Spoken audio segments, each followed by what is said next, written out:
John inherited quite a lot from his family, and not all of it was good.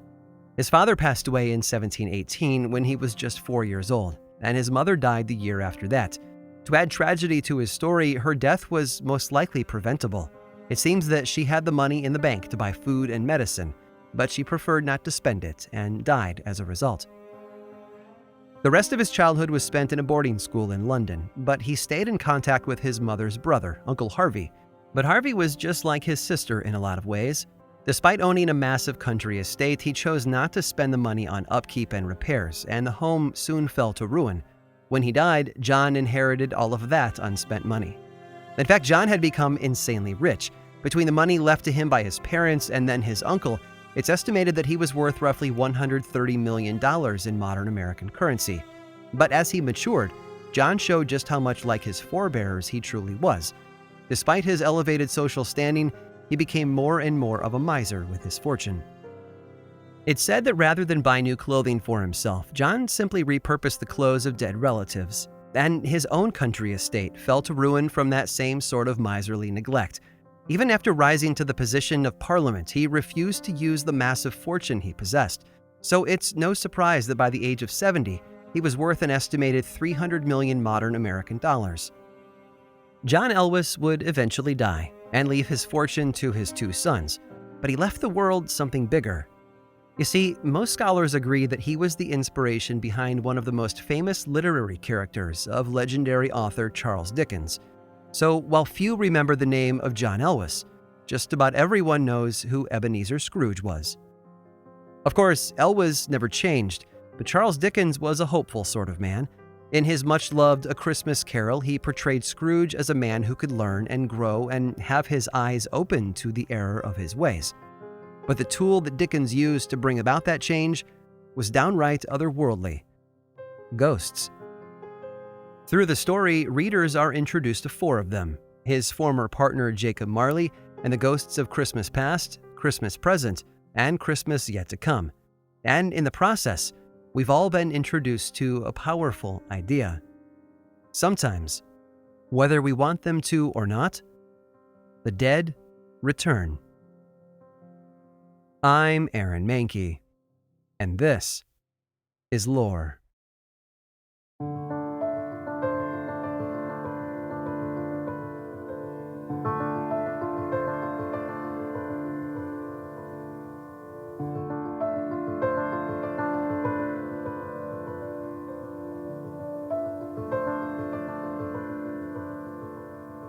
Ghost stories are surprisingly old. A lot of people today imagine ghosts as pale Victorian visitors who drift through our homes to the sounds of chains and ominous thunder. But in reality, that's only a small slice of the larger picture. Maybe we can blame that on the rise of television and film, where ghosts are a favorite plot point. They're not wrong, but they also fail to capture how truly ancient the idea really is. To see this, all we really need to do is read through the mythology of the ancient Greeks. Their legends are full of tales involving dead who return as terrifying creatures to haunt the living.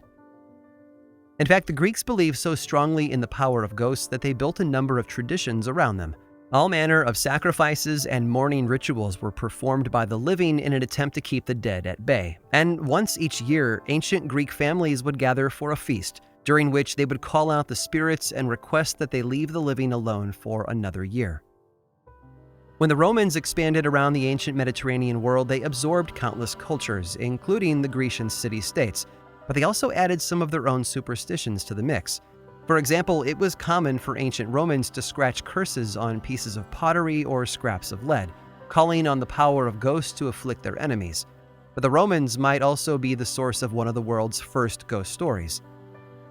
Pliny the Younger, writing in the 1st century, documented the story of a philosopher named Athenodorus who purchased a house in Athens that came with a dark reputation. According to Pliny, this man was informed that the house was haunted, and yet bought it anyway. After moving in, though, the stories came to life. Athenodorus was a bit of a night owl, preferring to work at his desk late into the evening. And so it was that one night, as he sat writing by candlelight, a startling sound caught his attention. Looking up, he discovered the ghostly form of a man hovering in the middle of the room, his body bound with chains. And then the ghost drifted slowly outside.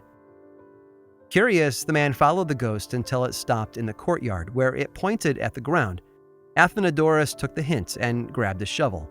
But after digging down into the loose soil, he made a grisly discovery. It was the skeleton of a man, bound in chains. Pliny tells us that Athenodorus dug the body out, removed the chains, and then gave the remains a proper burial. After that, the spirit never troubled him again. The ancient Greeks and Romans weren't alone, of course.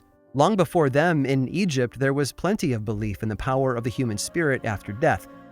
Ancient Egyptians believed that the human soul was made up of several different parts, each with their own focus. One of these was the spiritual body, which was meant to make the journey from this world into the afterlife. But oftentimes that spirit was believed to interact with the land of the living as it made that journey, resulting in what we would think of as a haunting. And of course, sometimes these spirits were vengeful. Much like the stories we still tell today in popular culture, these Egyptian spirits would return to exact revenge on those that wronged them in life.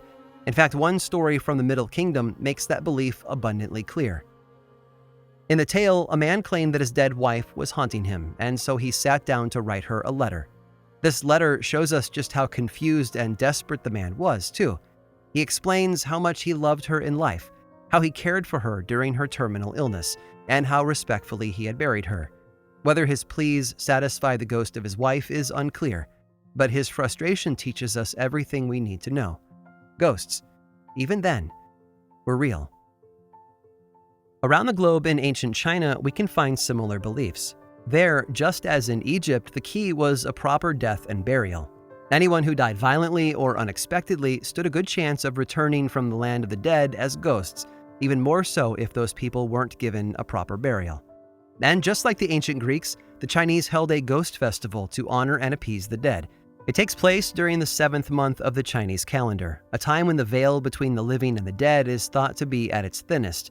It is also, interestingly enough, the time of the fall harvest and a full moon, which has caused many people to think of it as the Chinese Halloween, although there are a lot of differences too.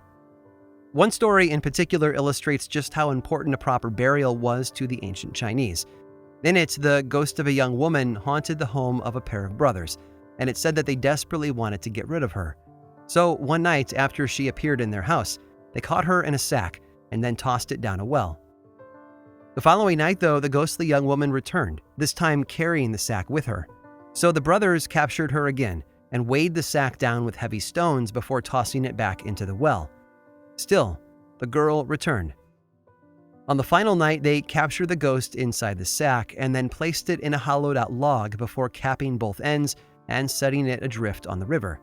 In response, the spirit thanked them for a proper burial and never returned to their house again. For thousands of years and across countless cultures, ghosts have been a connection to our past. They have helped us remember our loved ones and guide us toward respect and tradition. But that's not all they've done. Among the countless stories we have today, there are many that show ghosts less as a part of the past and more as a signpost on the way to our future. Sure, sometimes the spirits return to complain about a lack of respect, to haunt and irritate us into obedience. But they're also known for something else. Sometimes they return to bring us a warning.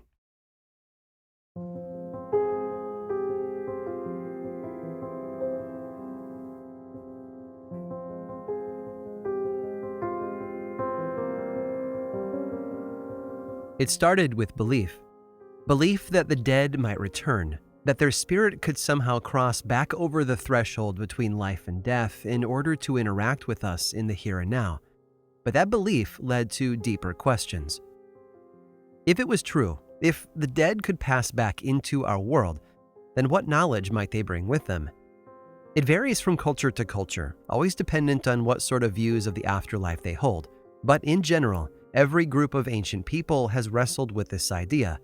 When the dead come back, what do they know? An early example of this notion can be found in the Iliad by the 8th century BC Greek poet Homer. In it, Achilles experiences a dream in which his friend Patroclus appears before him and urges him to complete the funeral rites he deserves. And what's clear from their interaction is that Patroclus is aware of things that took place after his death. In Homer's other famous work, Odyssey, The idea is given even more strength. At one point in the story, the main character, Odysseus, is approached by the ghost of his own mother. Not only is news of her death shocking to him, but she also informs him of the situation back home. Apparently, he'd been on his journey so long that greedy neighbors were beginning to circle like vultures around his abandoned household.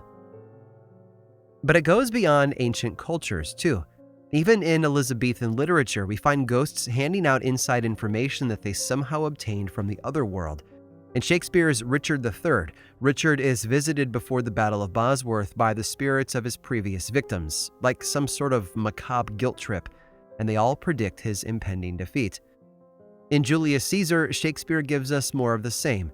At one point, Caesar's ghost makes a brief appearance, and he uses it to shame his old friend Brutus for betraying him. And of course, in Hamlet, the dead king visits multiple characters who are naturally terrified, but they also receive valuable information from the ghost about his true killer. And the list goes on and on. All throughout history, ghosts have been seen as sources of new information. Perhaps it's their connection to the afterlife, or their access to a god who might be willing to share a glimpse of the future. Either way, it's an added layer to the idea of what a ghost truly is. More than just a terrifying vision, ghosts, it seems, can be informants. One last story about well-informed ghosts.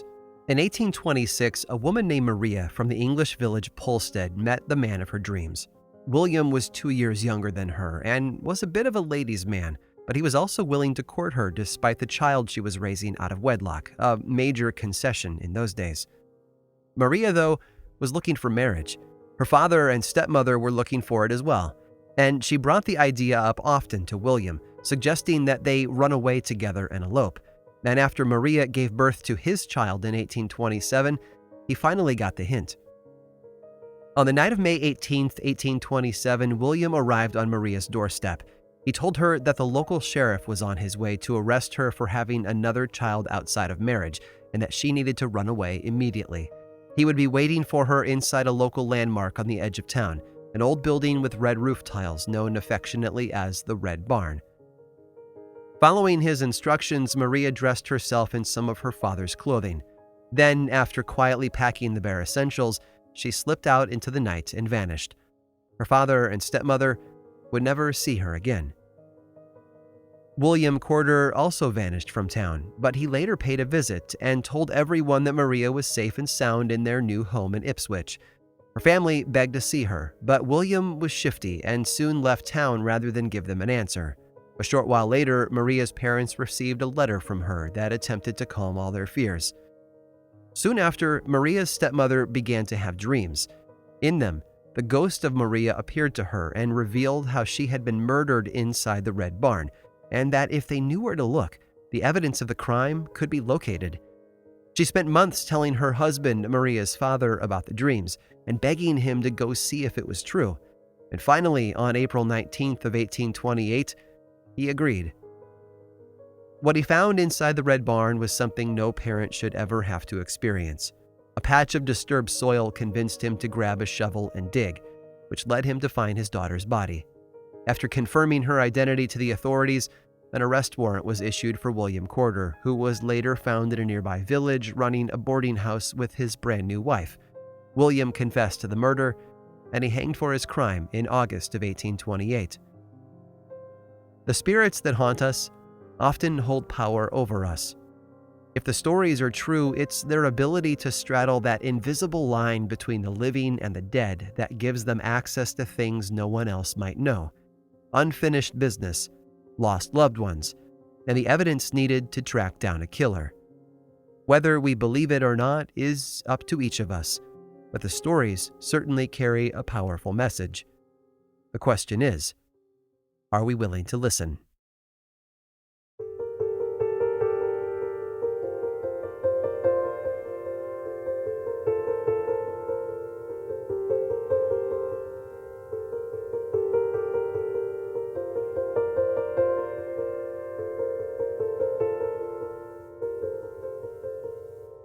Nicola was born into a wealthy Irish family, but as we all know, death never plays favorites. Early in her childhood, both of her parents passed away, and she was sent to live under the guardianship of another family. And she wasn't alone. When she arrived, she discovered that the family had recently taken in an orphaned boy of roughly the same age. John had also been born to money, but had lost both parents to illness. Life in the 17th century was never easy, and it often harmed children the most. Nicola and John grew up as if they were siblings, sharing every aspect of their lives under the care of their guardians. And while they were both exposed to a number of religious beliefs and practices, they kept an open mind. But they did settle on one thing. They each pledged to return from the grave to tell their surviving friend about life after death. In 1687, Nicola married Sir Tristram Beresford, and the couple went on to have 2 daughters together. They were in love, and life was good, but darker times were headed their way, and it would all begin on a family trip to Gill Hall in the Irish village of Dromore. One morning during their stay there, Nicola, now known as Lady Beresford, arrived late to breakfast. Her husband knew immediately that something was wrong, too. She looked pale and unwell, and she had a strange black ribbon tied around her wrist. So he asked her what was troubling her. Nicola brushed it off and claimed that she was fine. She did, however, give her husband some startling news. Without explanation, she claimed that she was awaiting a letter that would announce the death of her childhood friend John. And with an air of certainty, she stated that he had passed away at 4 o'clock the previous Tuesday. Why she believed this, though, was a mystery. Later that morning, a courier arrived with a letter, which was sealed with black wax. Upon opening it, they discovered that it had been written by John's steward, and that it contained the exact message that Nicola had been expecting. John died suddenly the previous Tuesday, at exactly 4 o'clock. Nicola was clearly sad, but she also shared happier news with her husband. She was pregnant with their 3rd child, she told him, and this one would be a son. She was certain of it. Within the year, she was proven right, and the couple welcomed Marcus into their home. But life gives and takes. Before Marcus was 6 years old, Lord Beresford passed away, leaving Nicola alone with her 3 children. This time the blow was devastating, and she retreated for a time into darkness and depression. But slowly she recovered and ventured out again, becoming more social as the months passed by. And that's when she met Richard. Richard was an army officer and the son of a clergyman, not a titled lord as one might have expected for her. He was younger, much less wealthy, and not as well connected as her first husband, but regardless, the couple were soon married. But that marriage came with problems, and not too long after, they separated from each other. It would be a number of years before they reunited, but eventually Nicola took Richard back. They had another son, raised their children, and carried on through life as best they could.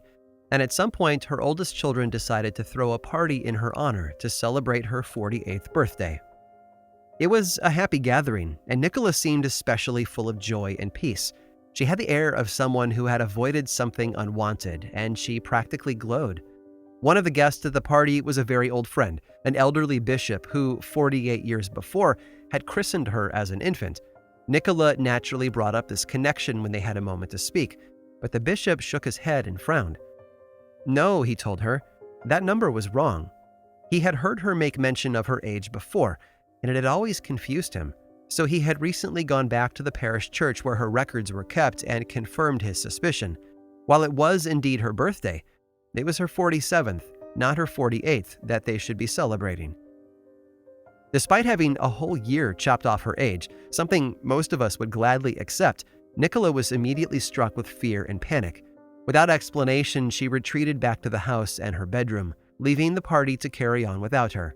And naturally, this sort of behavior concerned her children, so they paid her a visit to see if she needed anything. With her children there around her bed, Nicola made a confession, something she had never told another living soul before. She explained to them how many years before she was pulled from sleep in the early morning hours while visiting friends at Gill Hall. When she did, she discovered her childhood friend John standing over her bed. After lecturing John for visiting without warning, he shook his head and told her that no, he wasn't really there. He was dead, having passed away the Tuesday before at 4 o'clock. He was nothing more than a ghost, but he had returned with news for her. He told Nicola that she was pregnant and would soon deliver a son, which must have been awkward for Marcus to hear as he stood next to her bed hearing her confession. John also told her that 6 years later her husband would pass away, something that also came true. And then the biggest news of all, that she herself would die on her 47th birthday. As proof that he was really there, John's ghost reached out and touched her wrist, disfiguring the skin in an unnatural way. He told her to never let anyone else see the scar and suggested tying a ribbon around it to keep it hidden, this little bit of evidence of his return and the future his ghost had revealed to her. After her confession, Nicola asked everyone to leave the room, and she soon fell silent. Later that afternoon, they checked back in on her and found that the final prediction had also come true. Nicola had passed away on her 47th birthday. As you might imagine, her children were heartbroken, but they were also curious. They all looked down at that black ribbon tied around her wrist, the one she had worn every single day for many years, and then cast curious glances at each other. Finally, one of her daughters stepped forward and bent down. She tugged at the knot, and soon the ribbon fell away. Beneath it was something both unusual and completely expected. A patch of withered skin, just as their mother had described.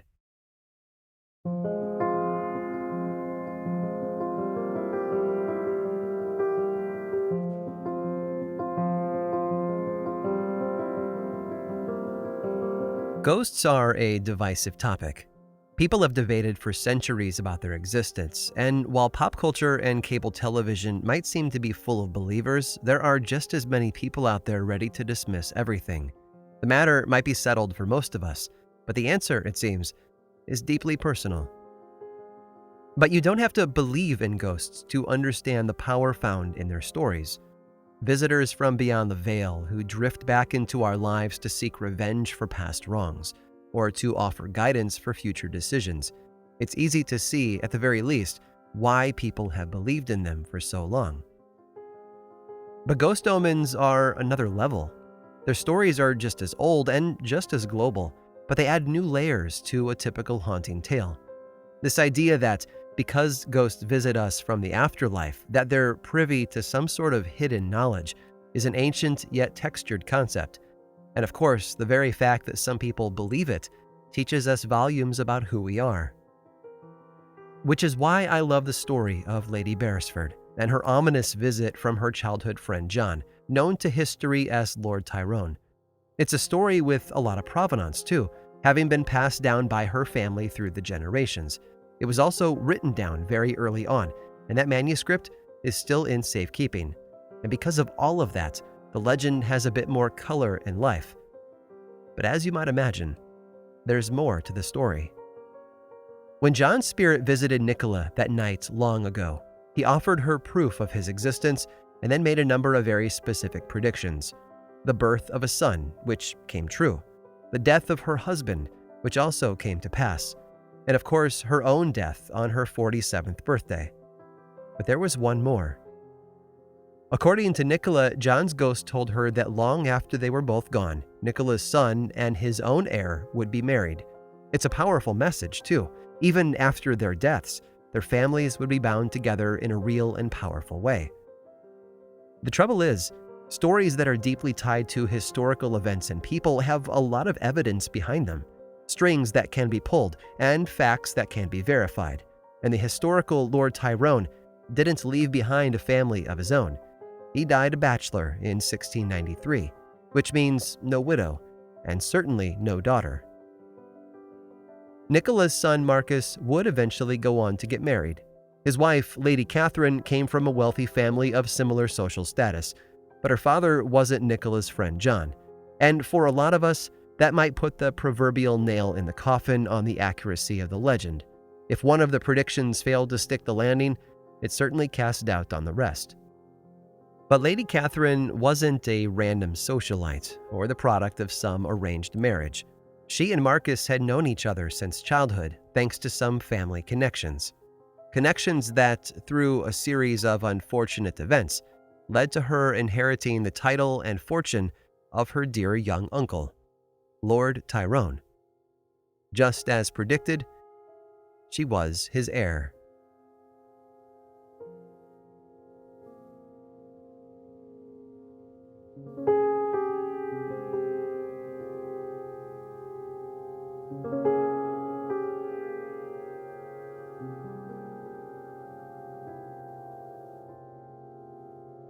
Ghost stories are central to just about every culture around the world, and while they vary from place to place, most of them share a lot of common details. So I hope today's tour through a few examples left you with a better understanding of all of that, while delivering a few chills along the way. But I'm not done just yet. There's one last story that I want to dust off and share with you, and if you stick around after this brief sponsor break, I'll tell you all about it.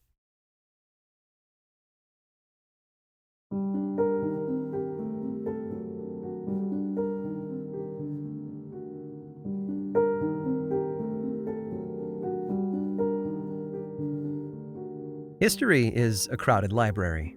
There are far too many books available for any one person to read all of them, but that's also part of the beauty of it all. Still, it's my job to find the best, the darkest, and the most entertaining, and boy do I have one for you. His name was William of Newburgh, who worked in the 12th century as a chronicler of just about everything going on in his day. His most well-known work, a massive book called The History of English Affairs, was popular then and is still incredibly entertaining now. And part of that, I think, is just how much page time he gives to things that return from the dead. A common subject of his stories were creatures that were known as revenants, sort of a hybrid of a zombie and a ghost. These were dead bodies that had somehow become reanimated and then returned to their towns and families to haunt the living. But he also veered into the territory of ghosts. In one story, Newburgh tells the tale of a man named Lord Northumberland who strongly suspected his wife of cheating on him. To catch her in the act, he climbed on top of her canopy bed and laid down. Soon enough, his wife and her lover entered the room and demonstrated her infidelity right beneath him. It was all the proof he needed. The trouble was, the experience was so shocking to him that he tripped while trying to climb back down and confront them. He landed headfirst on the cold stone floor and died instantly. But a man as upset as Lord Northumberland wasn't about to let death stand in his way.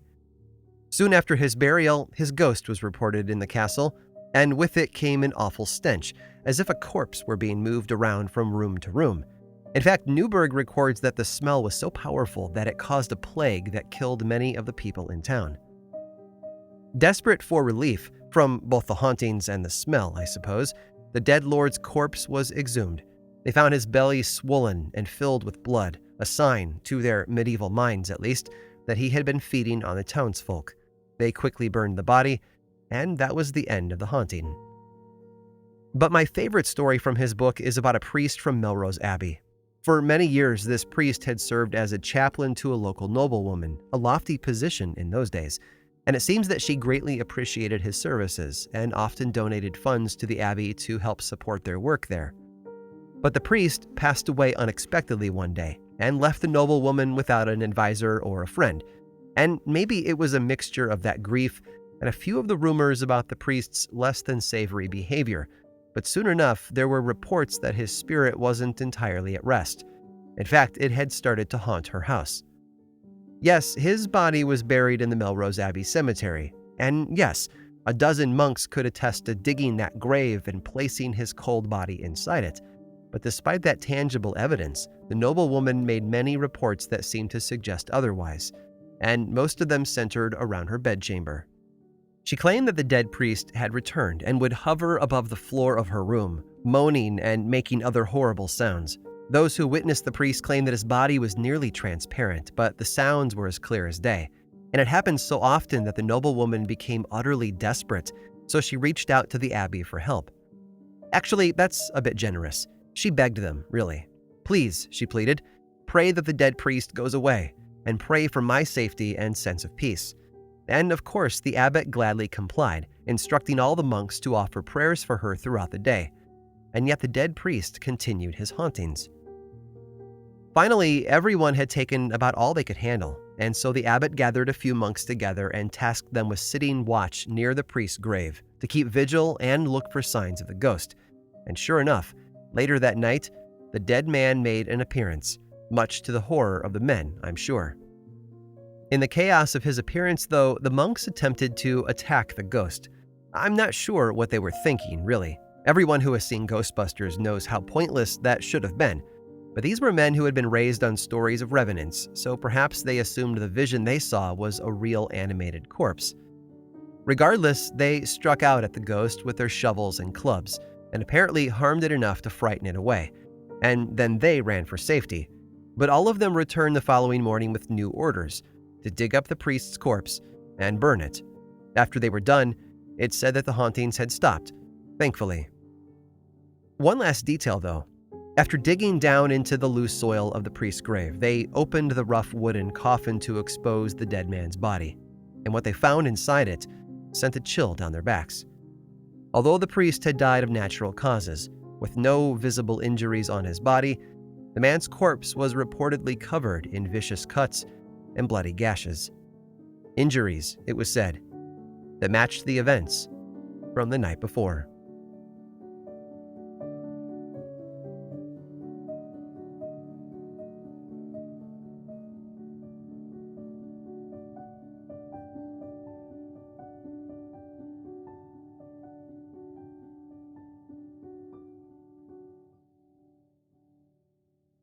This episode of Lore was written and produced by me, Aaron Mahnke, with research by Alexandra Steed and music by Chad Lawson.